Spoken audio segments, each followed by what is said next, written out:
पंजाब के मुख्यमंत्री आदरणीय सरदार प्रकाश सिंह जी बादल जी, केंद्र में मंत्रिपरिषद के मेरे साथी और पंजाब भारतीय जनता पार्टी के अध्यक्ष श्रीमान विजय सांपला जी, केंद्र में मंत्रिपरिषद के मेरे साथी श्रीमान नरेंद्र सिंह, श्री अविनाश राय खन्ना, श्री प्रभात झा, संसद में मेरे साथी श्रीमान नरेश गुजराल जी,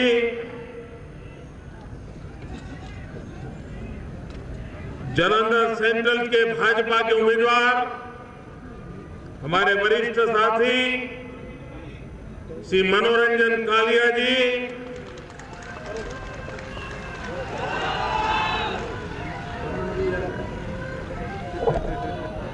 लुधियाना उत्तर से भाजपा उम्मीदवार श्री प्रवीण बंसल जी,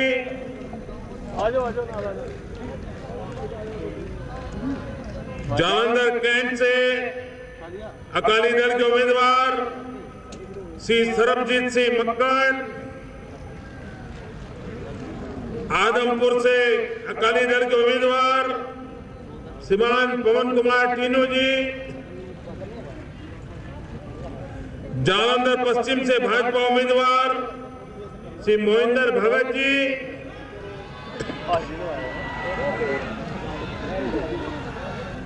दसिया से भाजपा उम्मीदवार श्रीमती सुखजीत कौर शाही,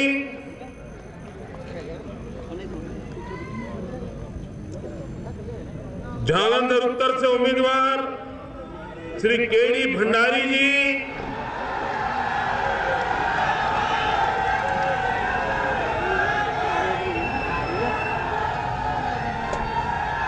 फगवाड़ा के उम्मीदवार श्री सोम प्रकाश जी, लुधियाना पश्चिम के उम्मीदवार श्री कमल चेटली जी, शाहकोट के अकाली दल के उम्मीदवार श्री अजीत सिंह कोहार, होशियारपुर से भाजपा के उम्मीदवार श्रीमान टिकनशान सूद, लुधियाना सेंट्रल से भाजपा के उम्मीदवार श्रीमान गुरुदेव शर्मा जी,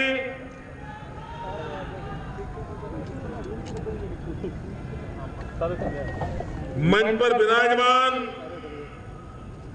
सभी वरिष्ठ महानुभाव,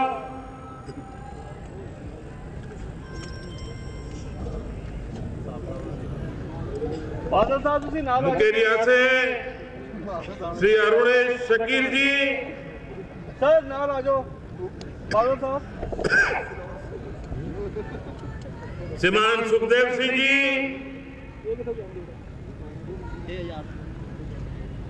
मेरे साथ सब पूरी ताकत से बोलेंगे भारत माता की, भारत माता की, भारत माता की।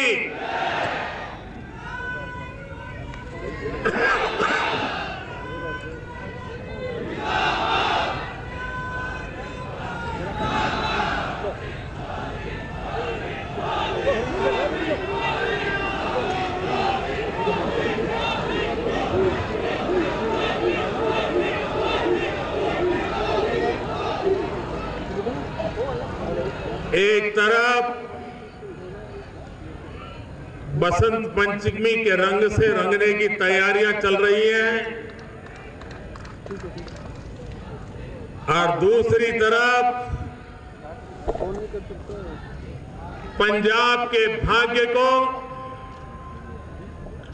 एक नई ऊर्जा देना, एक नई ताकत देना और उसके लिए पंजाब चुनाव के मैदान में खड़ा। भाइयों बहनों,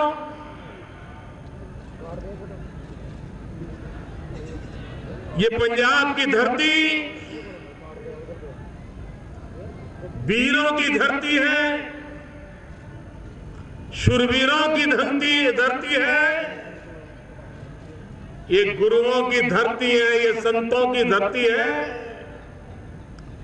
ये त्याग और बलिदान की धरती है। यहां का किसान पसीना बहा करके देश का पेट भरता है और यहां का जवान अपना खून बहा करके मां भारती की रक्षा करता है।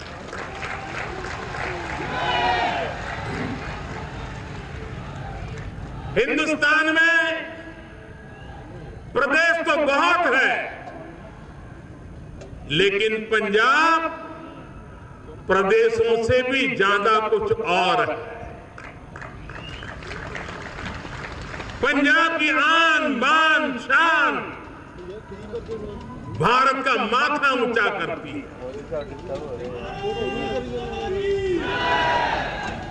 हिंदुस्तान का कोई बच्चा ऐसा नहीं होगा, हिंदुस्तान का कोई नागरिक ऐसा नहीं होगा जिसने पंजाब की धरती से निकले हुए गेहूं से अपना पेट न भरा हो, ऐसा कोई देश में इंसान नहीं। ये पंजाब की धरती देने वालों की धरती है। ये पंजाब की धरती जब जब देश को जरूरत पड़ी, सीना तान करके कोई खड़ा रहा, तो ये हमारा पंजाब खड़ा रहा है। देश के लिए कुछ कर दिखाने के लिए मौका आया तो पंजाब ने करके दिखाया। और इसलिए भाइयों बहनों, ये बड़े दुख की बात है कि कुछ लोग निजी स्वार्थ के कारण राजनीति के अहम मुद्दों पर चर्चा करने का सामर्थ्य न होने के कारण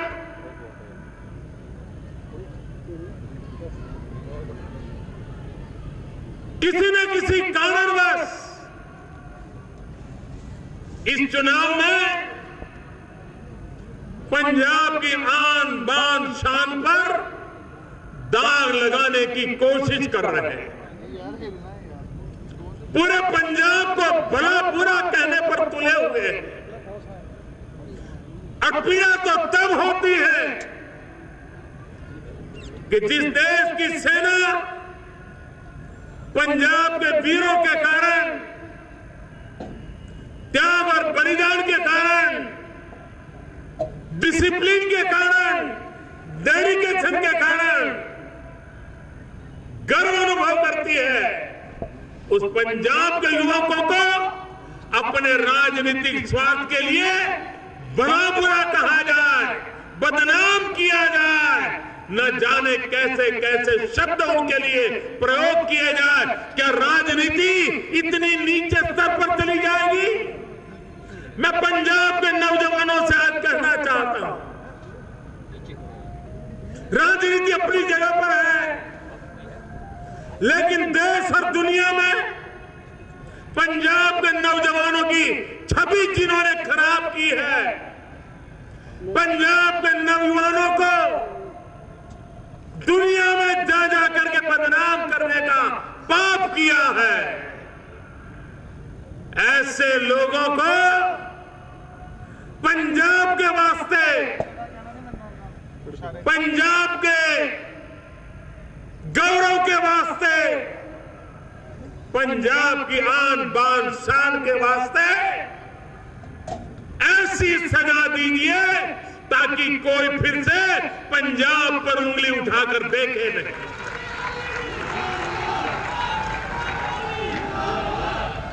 भाइयों बहनों, हिंदुस्तान ने आतंकवाद का दौर भी देखा है, पंजाब में हिंदू सिख एकता को संकट का दिन भी देखा है, निर्दोषों को मरते हुए देखा है, लेकिन उसके बावजूद भी हिंदुस्तान के किसी बेटे ने पंजाब पर शक नहीं किया था। पंजाब की आन बान शान पर दाग लगाने का किसी ने प्रयास नहीं किया था। इतने बुरे हाल आए थे, उसके बाद भी पंजाब पर भरोसा पूरे हिंदुस्तान ने हमेशा हमेशा रखा था। आज उसी पंजाब को कटघरे में खड़ा कर दिया जाए। पंजाब के स्वाभिमान के लिए, पंजाबियों के स्वाभिमान के लिए, पंजाब के नौजवानों के गौरव के लिए, पंजाब को बदनाम करने वालों को सजा करने के लिए ये चुनाव है। और इसलिए मैं भाइयों बहनों आज जालंधर की धरती से पूरे पंजाब को आह्वान करता हूं। भाइयों बहनों, देश में दलों को भी देखा है और आपने नेताओं को भी देखा है। ये कांग्रेस पार्टी पता ही नहीं चल रहा है इसका रंग क्या है, रूप क्या है, राह क्या है, कुछ पता ही नहीं चल रहा है।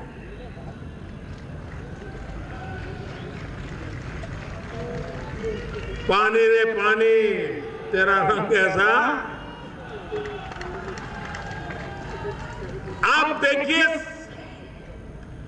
वो सत्ता के बिना ऐसे छटपटा रहे हैं जैसे पानी के बिन मछली छटपटा रही हो।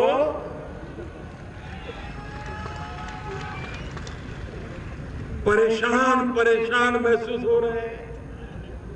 5 साल पहले जब चुनाव चल रहा था, वो घर में बैठे बैठे तय करके बैठ गए थे, दर्जी को बुला लिए थे, कपड़ों की सिलाई करवा रहे थे, शपथ लेना है।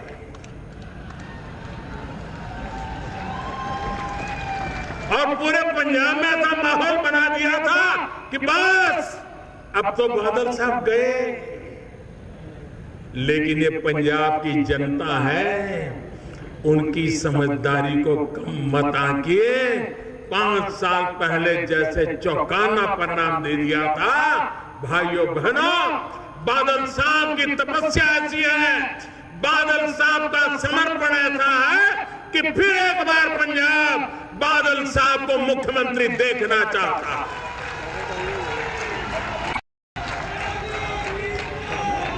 और मुझे विश्वास है कि पंजाब की जनता ऐसे वरिष्ठ नेता बादल साहब का मार्गदर्शन में और नई ऊंचाइयों का संकल्प करेगा, ये मेरा पूरा विश्वास है। भाइयों बहनों, ये कांग्रेस पार्टी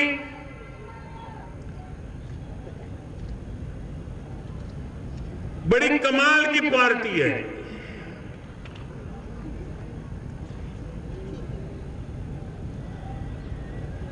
वो बंगाल में चुनाव लड़ने गए, कैसे भी करके अपने आप को बचाना है, पार्टी बच जाए, इज्जत बच जाए। बंगाल में गए, कम्युनिस्ट पार्टी से समझौता कर दिया। जिस कम्युनिस्ट पार्टी के साथ कांग्रेस को 50 साल से लगातार राजनीतिक लड़ाई चलती रही, लेकिन सत्ता भूख ऐसी थी कि वहां जाकर के बैठ गए उनके साथ। और उन्होंने जो टुकड़ा फेंका, ठीक है भाई, इतना सही, हमें संभाल लो, बचाओ, हमें बचाओ। अभी उत्तर प्रदेश में आपने देखा होगा, उनकी पार्टी महीनों तक गांव गांव रथ लेकर के चलती रही, यात्रा निकाली, और समाजवादी पार्टी को जितना कोसा जा सकते कोसा, समाजवादी पार्टी की सरकार के खिलाफ जितना बोल सकते हैं बोला, भीड़ को उत्तेजित करने के लिए जिस भाषा का प्रयोग करना पड़े किया, लेकिन उन्होंने देखा कि जनता तो स्वीकार नहीं कर रही है, ये परिवार में फूट पड़ गई है, बीच में अगर घुस सकते हैं तो घुस जाओ, वो उन्होंने अपनी मुंडी वहां मार ली। कोई उसूल नहीं, कोई नियम नहीं। भाइयों बहनों, सिर्फ सत्ता के लिए कांग्रेस पार्टी खुद को बचाने के लिए आज चुनाव के अंदर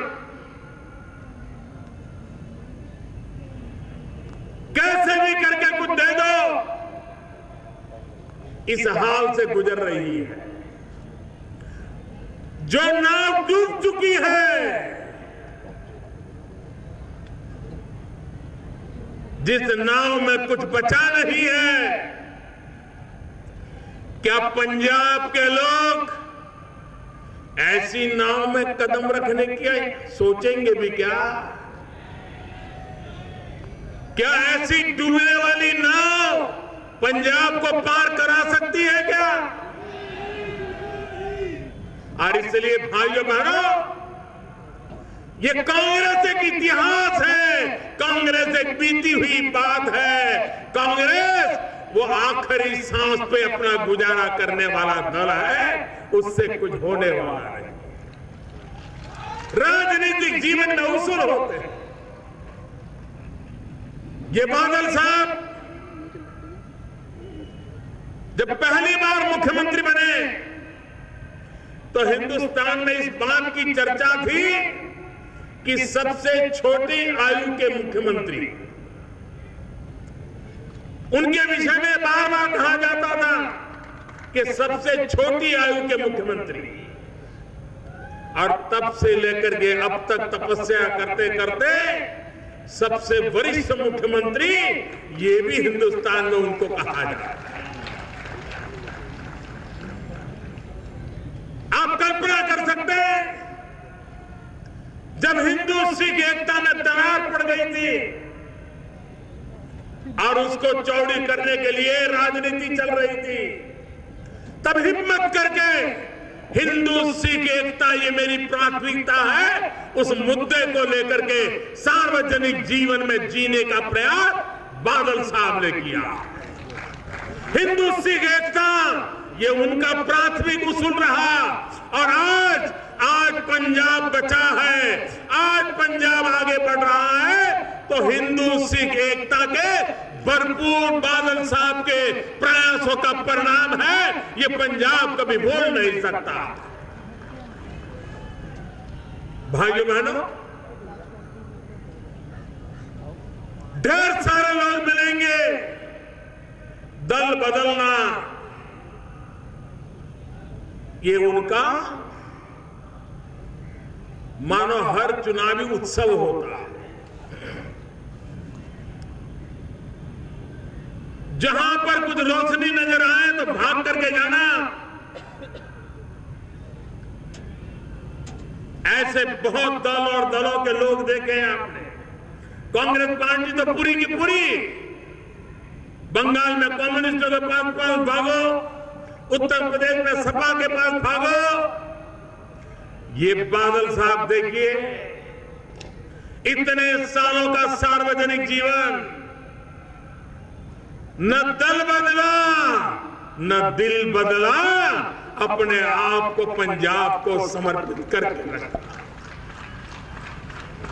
और इसलिए भाइयों बहनों, सार्वजनिक जीवन में ऐसी अड़कता बहुत कम मिलती है जो बादल साहब ने दिखाई है।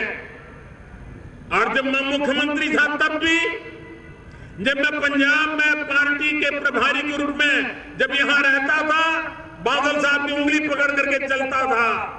और आज मैं प्रधानमंत्री बना हूं तब भी मेरी और बादल साहब की कोई मुलाकात ऐसी नहीं हुई है, कोई ऐसा अवसर नहीं आया है जिसमें बादल साहब ने किसानों के मुद्दों की मेरे से चर्चा न की। यानी उनके जहन में, उनके दिल दिमाग में किसान किसान किसान, गांव गरीब, उसका विकास, ये बातें दिन रात उनके दिल में रहती है और उसके लिए कुछ कर गुजरने का इरादा रहता है।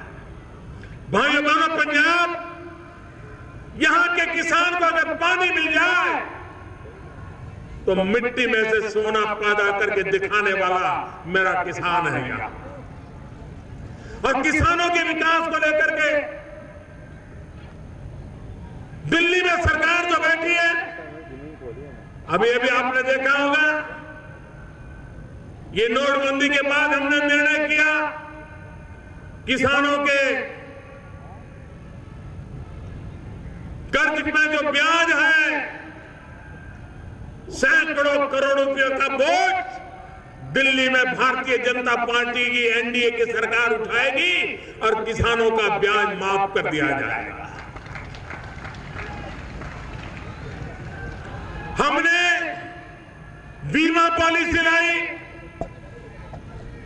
आज हिंदुस्तान का किसान पहली बार कृषि बीमा का लाभार्थी हुआ है। कोई भी संकट आ जाए, ओले गिर जाए, बारिश आ जाए, बारिश न आ जाए, कीड़े पड़ जाए, अगर किसान की फसल को नुकसान होता है तो भारत सरकार ने बीमे की ऐसी योजना बनाई कि किसान को उसका मुआवजा मिल जाए और मेरे किसान को कोई तकलीफ ना हो। भाइयों बहनों, हमारे देश में यूरिया, हम सब जानते हैं, जब यूरिया की जरूरत होती है किसान को काले बाजारी से लेना पड़ता था। यूरिया के लिए कतार लगानी पड़ती थी और राज्य सरकार, भारत सरकार एक दूसरे को आरोप प्रत्यारोप करते रहते थे। दिल्ली में बैठे हुए लोग कहते थे हमने तो यूरिया भेज दिया, राज्य वाले कहते थे यूरिया मिला नहीं। यही झगड़े चल रहे थे। भाइयों बहनों, आज मैं बड़े संतोष के साथ कहता हूं कि पिछले 2 साल से हिंदुस्तान में यूरिया के लिए कहीं किसानों को कतार में नहीं खड़ा रहना पड़ा। यूरिया के लिए कहीं लाठीचार्ज की नौबत नहीं आई। यूरिया के लिए हिंदुस्तान के किसान को कहीं पर काले बाजारी से खरीदने की नौबत नहीं आई। ये कैसे हुआ? रातों रात कारखाने नहीं लगे, रातों रात यूरिया का उत्पादन नहीं बढ़ा है। हमने चोरी को रोका है, भ्रष्टाचार को रोका है, बेईमानी को रोका है और उसके कारण जो यूरिया कारखानों में चला जाता था, केमिकल फैक्ट्रियों में रॉ मटेरियल के रूप में चला जाता था, हमने यूरिया का नीम कोटिंग कर दिया और नीम कोटिंग करने के कारण अब 1 ग्राम यूरिया भी खेती के सिवाय किसी के काम आ नहीं सकता है और इसलिए यूरिया की चोरी बंद हो गई और किसानों को उसका लाभ हो गया। जब नीम कोटिंग यूरिया दिया तो मैंने कमेटी बिठाई। मैंने कहा जरा अध्ययन करो भाई, क्या फायदा हुआ है। मार्केट में तो फायदा हुआ, यूरिया उपलब्ध हुआ, भ्रष्टाचार खत्म हुआ, लेकिन किसान को भी प्रति एकड़ यूरिया की आवश्यकता कम हो गई, प्रति एकड़ उसकी उत्पादन में वृद्धि हो गई। किसान के तो दोनों हाथ में लड्डू आ गए। ये काम करना, ये दिल्ली में बैठने के बाद 2 साल के भीतर भीतर हमने करके दिखाया। भाइयों बहनों, हमारी समस्याओं का समाधान विकास में है। अगर राजनीति करनी है तो विकास की करो, विनाश की राजनीति तो 70 साल तक देश ने देखी है और उस बर्बादी का फल आज देश की युवा पीढ़ी भुगत रही है। और इसलिए आप मुझे बताइए, एसवाल नहर, क्या पंजाब के किसान को पानी नहीं चाहिए? क्या पंजाब के किसान को पानी नहीं मिलना चाहिए? जो हिंदुस्तान का पेट भरता है, उस किसान की धरती मां को पानी से भरना नहीं चाहिए? भाइयों बहनों, किसान को पानी मिलना चाहिए। और इसलिए हमने एक बहुत बड़ा हिम्मत से फैसला किया है कि सिंधु नदी का पानी, जिस पर हमारा हक है, जो पानी पाकिस्तान में चला जाता है, हिंदुस्तान के हक का पानी हम लाएंगे और पंजाब की धरती को वो पानी देंगे। भाइयों बहनों, हम उस प्रकार से काम करने वाले लोग हैं जिसके दिल दिमाग में विकास भरा पड़ा है, हिंदुस्तान की भावी पीढ़ी का भाग्य बदलने का फैसला। भाइयों बहनों, अभी बादल साहब बता रहे थे, जब सर्जिकल स्ट्राइक हुई उसके कुछ दिन बाद मुझे लुधियाना आने का अवसर मिला और मैं देख रहा था पंजाब का हर परिवार अपने आप में विजय का एहसास कर रहा था, गर्व कर रहा था, क्योंकि पंजाब वीरों की धरती है। और जब हिंदुस्तान की सेना ने पराक्रम किया, उसकी सबसे ज्यादा खुशी अगर कहीं नजर आती थी तो पंजाब के हर परिवार में नजर आती थी, निवृत्त सेनानियों में नजर आती थी। पंजाब में कोई गांव ऐसा नहीं होगा जहां पर सेवानिवृत्त फौजी न रहते हो। मैं मेरे फौज के भाइयों से कहना चाहता, क्या आप नहीं चाहते थे कि देश के दुश्मनों को उन्हीं की भाषा में जवाब दिया जाए?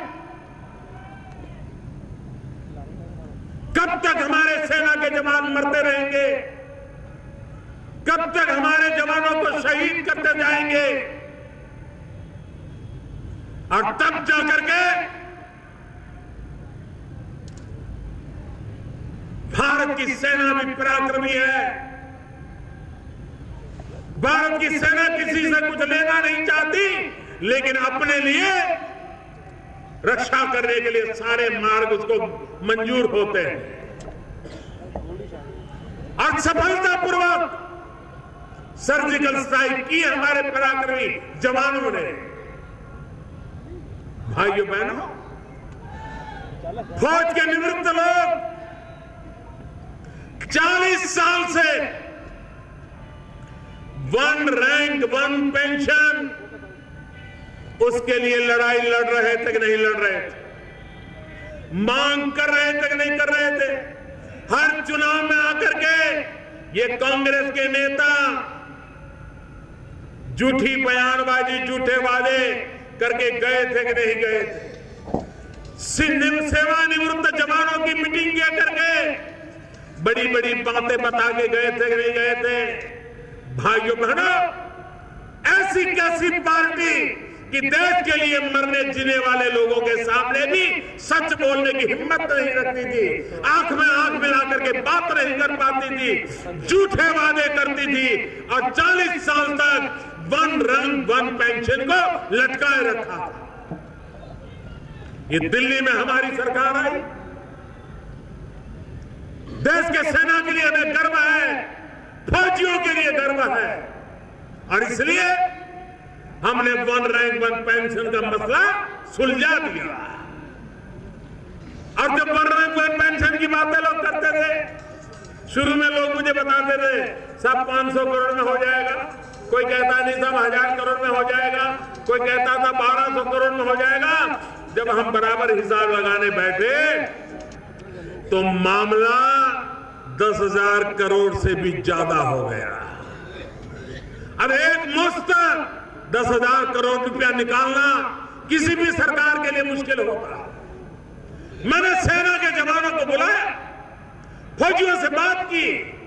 मैंने कहा भाई, मैंने वादा किया है, मुझे वादा पूरा करना है, लेकिन आपकी मदद चाहिए।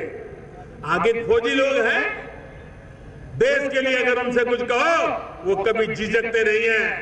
उन्होंने कहा मोदी जी बताइए हम क्या करें। हमने कहा भाई ये 1 रैंक 1 पेंशन का जो पैसा है मुझे देना है, लेकिन एक साथ नहीं दे पाऊंगा, 4 किस्त में दूंगा, 4 टुकड़ों में दूंगा। इतनी आप मेरे लिए सहूलत कर दीजिए।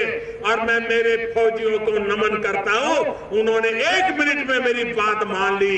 10,000 करोड़ में से 6,000 करोड़ रुपया अब तक दे चुके हैं और इस बजट के बाद आगे का भी उनको दे दिया जाएगा। भाइयों बहनों, सरकार में विश्वसनीयता होती है, सरकार वादों की पक्की होती है और सरकार उस काम को करती है। भाइयों बहनों, पंजाब को विकास की नई ऊंचाइयों पर आज भी हम ले जा सकते हैं। जो लोग रुकावट डालना चाहते हैं, रोड़े अटकाना चाहते हैं, उनसे बचने की जरूरत है। और इसलिए भाइयों बहनों, मैं आज पंजाब की धरती पर आया हूं, आप सबके बीच आया हूं। बजट का सत्र है, बजट की तैयारियां चल रही है, उसके कारण जितना समय दे सकता हूं उतना दे नहीं पा रहा हूं, लेकिन मैंने समय निकाल करके आपके बीच आया हूं। परसों भी एक बार आने का प्रयास करने वाला हूं, लेकिन मुझे विश्वास है कि पंजाब इस बार एक नया इतिहास करेगा। पहले कहा जाता था कि पंजाब की आदत ऐसी है कि हर चुनाव में सरकार बदलते रहना, लेकिन पंजाब ने पिछली बार उस सारी मान्यताओं को तोड़ करके रख दिया था। अब पंजाब तीसरी बार सरकार बना करके, बादल साहब को मुख्यमंत्री बना करके एक नया इतिहास अंकित करेगा, ये मेरा पूरा विश्वास है। भाइयों बहनों, हम भ्रष्टाचार के खिलाफ लड़ाई लड़ रहे हैं। कुछ लोग बहुत परेशान हैं क्योंकि कुछ लोगों की 70-70 साल की कमाई डूब रही है।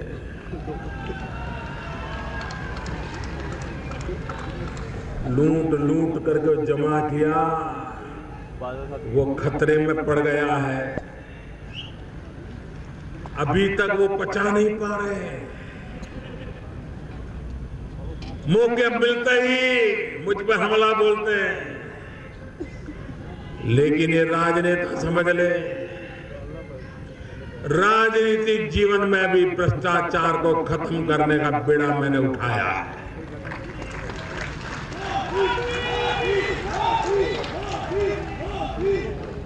ये भ्रष्टाचार देश के युवाओं के भविष्य के साथ खिलवाड़ करता है। ये भ्रष्टाचार गरीबों के हक को छीन लेता है। ये भ्रष्टाचार मध्यम वर्गीय व्यक्ति को अपने जीवन जीने के लिए जितनी सामान्य आवश्यकता है उससे भी रोक देता है।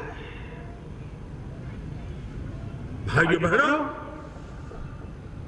ये काला धन भ्रष्टाचार, इसकी लड़ाई रुकने वाली नहीं है। मैं बता के रखता हूं जी, मेरे लिए राजनीतिक मुद्दा नहीं है, मेरे लिए हिंदुस्तान के भविष्य को निर्माण करने का एक प्रण लेकर के निकला हूं और इसलिए इस काम को कर रहा हूं।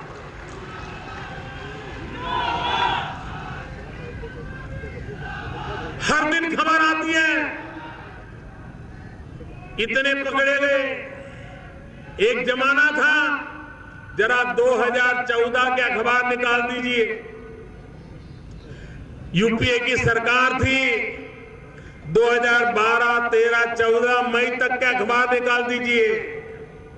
अखबार की हेडलाइन क्या रहती थी कितना गया, कोयले में कितना गया, 2G में कितना गया, लाखों गए कि अरबों गए कि करोड़ों गए। नोटबंदी के बाद खबर आती है कितना आया, पहले खबर आती थी कितना गया। हर दिन खबर आती थी। अभी तो कर्नाटक में कांग्रेस सरकार के मंत्री के घर में से 150 करोड़ से ज्यादा नई नोटें पकड़ी गई। लेकिन भाइयों बहनों, न कांग्रेस उनको मंत्री पद से हटाने के लिए सोच रही है, न टीवी मीडिया में उसकी कोई चर्चा हो रही है। 150 करोड़ से ज्यादा रकम कांग्रेस के कर्नाटक के मंत्री के घर से मिल जाए और सब कुछ जैसे कुछ हुआ ही नहीं है। आप मुझे बताइए, लूटने वालों की ताकत कितनी ज्यादा है इसका अंदाज आ सकता है। उनके रूट कितने गहरे हैं इसका अंदाज आता है। और इसलिए भाइयों बहनों, आप मुझे बताइए ये लड़ाई कितनी कठिन है। आप मुझे बताइए, ऐसी कठिन लड़ाई क्या मैं आपके बिना लड़ सकता हूं? आपके बिना लड़ सकता हूं? आपकी मदद के बिना लड़ सकता हूं? आपकी मदद के बिना बेईमानों को ठीक नहीं कर सकूंगा। और इसलिए मेरे भाइयों बहनों, मुझे आपका साथ चाहिए, मुझे आपका सहयोग चाहिए। इस देश से भ्रष्टाचार को मिटाने के लिए सहयोग चाहिए।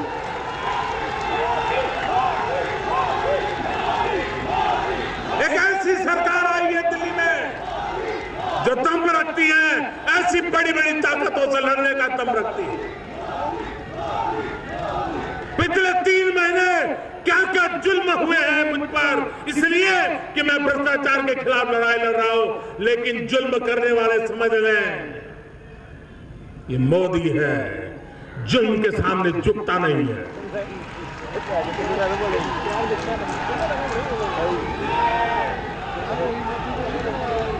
मैं लड़ाई लड़ रहा हूं, देश के लिए ईमानदारी की लड़ाई लड़ रहा हूं, ये गरीबों के हक की लड़ाई लड़ रहा हूं, बेईमानी के खिलाफ लड़ाई लड़ रहा हूं। आप मुझे बताइए, किसी भी बच्चे को नौकरी चाहिए सरकार की तो इंटरव्यू होता था। अब मुझे बताइए, 1 मिनट के इंटरव्यू में क्या पता चल जाता है ये कौन है, कैसा है और उसको रख लो? भाइयों बहनों, ये इंटरव्यू सिर्फ परिचित लोगों को नौकरी दिलाने का, भ्रष्टाचार कराने का खेल था। जान पहचान है, पैसे हैं तो इंटरव्यू में पास हो जाओगे, नहीं तो चक्कर काटते रह जाओगे। भाइयों बहनों, दिल्ली में एक ऐसी सरकार आई, हमने आकर के तय कर दिया कि वर्ग 3 और 4 जिसमें सबसे ज्यादा नौकरियां होती है, कोई इंटरव्यू नहीं करेंगे। तुमने पढ़ाई की है, अच्छे मार्क होंगे तो तुम्हें नौकरी मिल जाएगी। गरीब विधवा मां का बेटा घर बैठे नौकरी प्राप्त करने लग गया। भाइयों बहनों, आपको मालूम है हमारे देश में